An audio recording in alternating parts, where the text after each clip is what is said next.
तर नमस्कार मित्रांनो, पुन्हा एकदा तुम्हा सर्वांचं स्वागत आहे ग्रेडक्स अकॅडमीमध्ये. आजच्या व्हिडिओमध्ये आपण पाहणार आहोत डिस्ट्रक्चरिंगचा पार्ट 2. याआधी आपण स्प्रेड ऑपरेटर्स पाहिलं. आता आपण डिस्ट्रक्चरिंग पाहू. डिस्ट्रक्चरिंग हा एक ES6 चा कन्सेप्ट आहे, ECMAScript 6 चा, जो 2015 मध्ये इंट्रोड्यूस झाला होता. ठीक आहे. तर याच्यात स्पेसिफिकली आजच्या पार्टमध्ये आपण डिस्ट्रक्चरिंग ऑफ एन ॲरे पाहू. ठीक आहे. तर ॲरेला डिस्ट्रक्चर कसं करतात? Destructuring makes it easy to extract only what we needed, असं म्हणतात. म्हणजे आपल्याला आपल्या ॲरे मधून किंवा आपल्या ऑब्जेक्ट मधून जे आपल्याला आपल्यासाठी महत्वाचं आहे, आपण तेच एक्झॅक्ट तेच आपण एक्स्ट्रॅक्ट करू शकतो आपल्याला जसं पाहिजे तसं. तर त्याला आपण डिस्ट्रक्चरिंग म्हणू. ठीक आहे. तर डिस्ट्रक्चरिंग समजून घेण्यासाठी आपण पहिले नॉर्मल आपला कोड लिहू.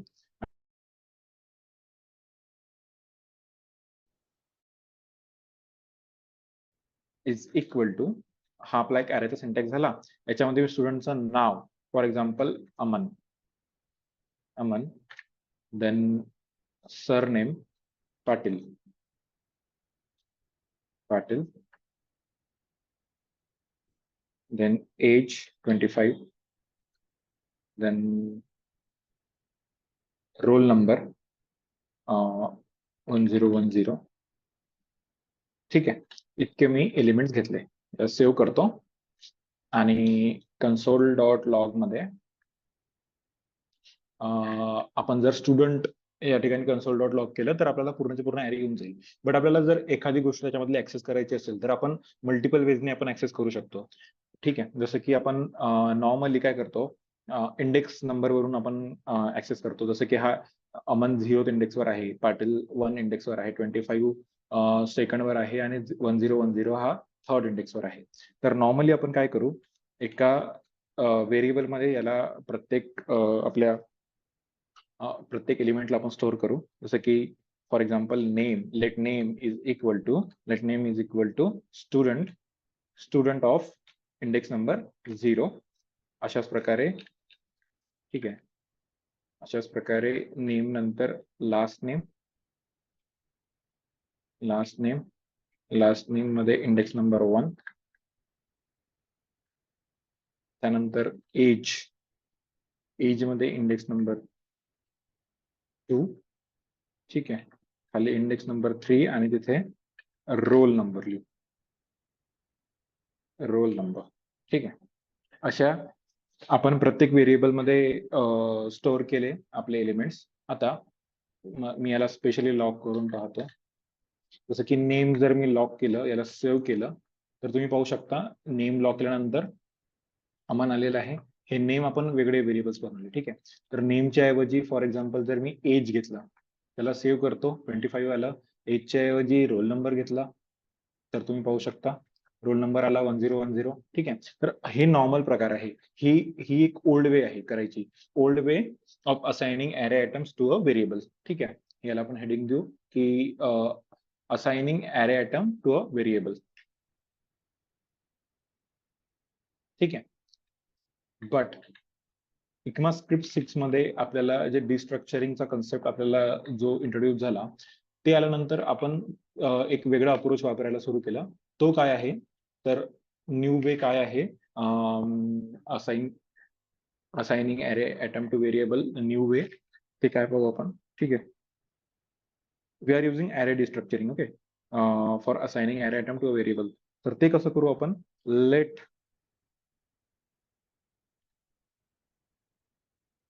लेट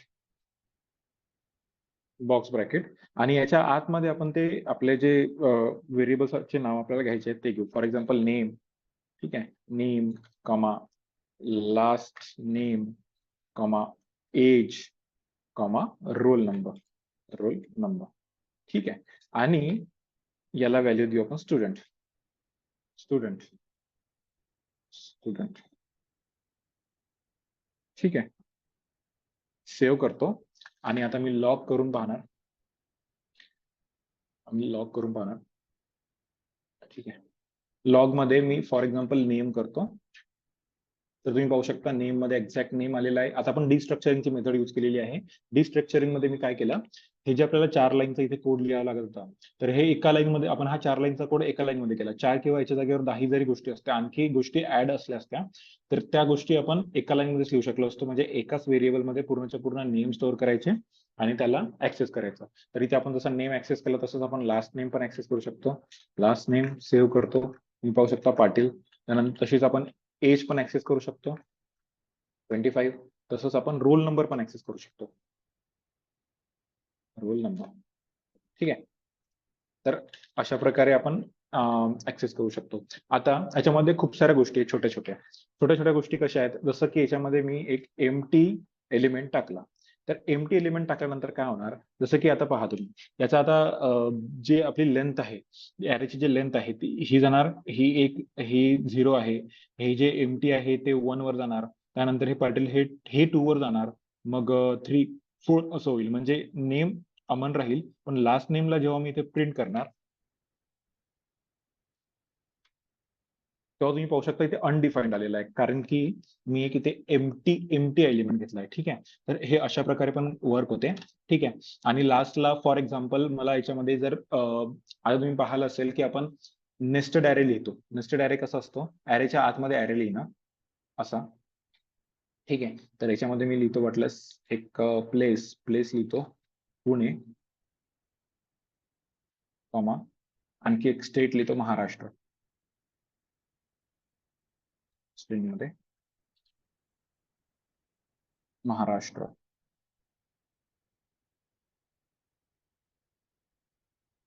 ठीक आहे.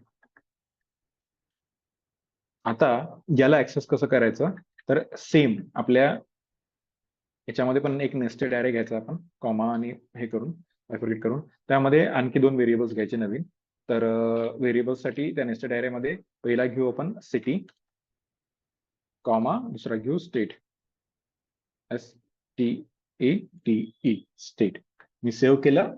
आता याला आपण डायरेक्टली ऍक्सेस करू शकतो. जसं की तुम्ही पाहू शकता, सिटी ऍक्सेस करतो, सेव्ह करतो, सिटी आलं पुणे, आणि स्टेट ऍक्सेस करतो, स्टेट आला महाराष्ट्र, स्टेट आला महाराष्ट्र. तर अशा प्रकारे आपण नेस्टेड ॲरे पण या ठिकाणी हँडल करू शकतो. ठीक आहे, ऍक्सेस करू शकतो. आणि एखादा नवीन आपल्याला व्हॅल्यू ऍड करायची आहे, एखादी नवीन आपल्याला या ठिकाणी जर व्हॅल्यू ऍड करायची आहे, तर आपण कॉमा देऊन इथे व्हॅल्यू पण ऍड करू शकतो. फॉर एक्झाम्पल पिन कोड असं काही असलं तर is equal to 444001. For example हा एक पिन कोड आहे, याला मी सेव्ह करतो आणि या ठिकाणी पिनकोड ऍक्सेस करतो. तर आपल्याला पिनकोड आला. हा पिनकोड आपण इथे आपल्या ॲरेमध्ये नव्हता दिलेला. हा आपण डायरेक्ट जिथे आपण आपल्या व्हेरिएबल जिथे आपण डिक्लेअर करतो त्या ठिकाणी आपण डायरेक्ट इथे लिहिला आणि डायरेक्ट आपण ऍड केला. तो ऍड झाला directly with the help of variable आपल्या ॲरेमध्ये, आणि आपण त्याला लॉक केला पिनकोडला, तर तो डायरेक्ट आपल्याला ऍक्सेस झाला. आता या डिस्ट्रक्चरिंगचा, विथ द हेल्प ऑफ डिस्ट्रक्चरिंग आपण खूप आपला वेळ वाचवला. त्यानंतर आपण काय केलं की जे आपलं मेमरी कन्झम्पशन होतं, किंवा त्याच्यापेक्षा आपण म्हणू की आपण खूप सारे जिथे 10 लाईनचं काम होतं आपण ते एका किंवा 2 लाईन मध्ये आपण करू शकतो. इतकं आपण रिडेबिलिटी पण वाढवली आणि आपला टाइम पण वाचवला आणि आपल्यासाठी गोष्ट इझी झाली. ठीक आहे. बट याचा ऍक्च्युअल युज केस काय आहे, तर आपण ऍक्च्युअल युज केस आपण कोडमध्ये ते पण समजून घेऊ. तर या ठिकाणी मी कोड लिहिलेला आहे, तुम्ही डायरेक्ट त्याला पाहू शकता. मी याला कमेंट आउट करतो.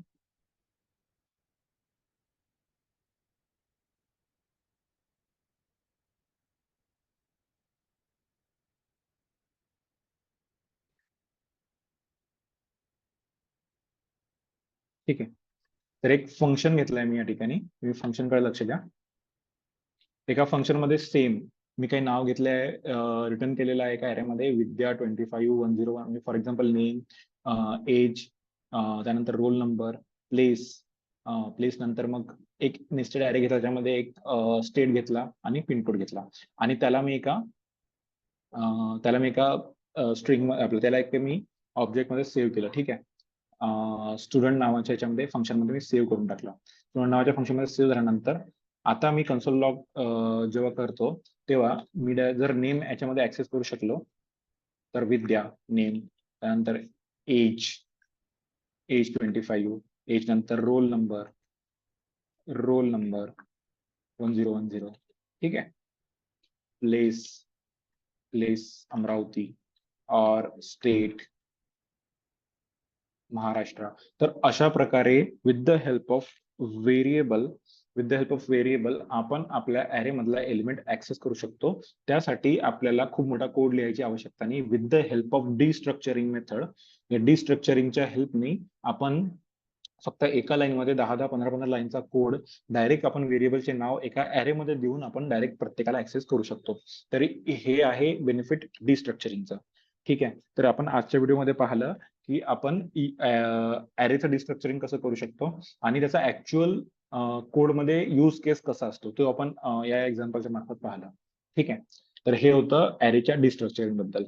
आणि अशाच प्रकारच्या आणखी व्हिडिओसाठी ग्रेडेक्स अकॅडमीच्या युट्यूब चॅनलला सबस्क्राईब करा. भेटूया नेक्स्ट व्हिडिओमध्ये. Thank you so much.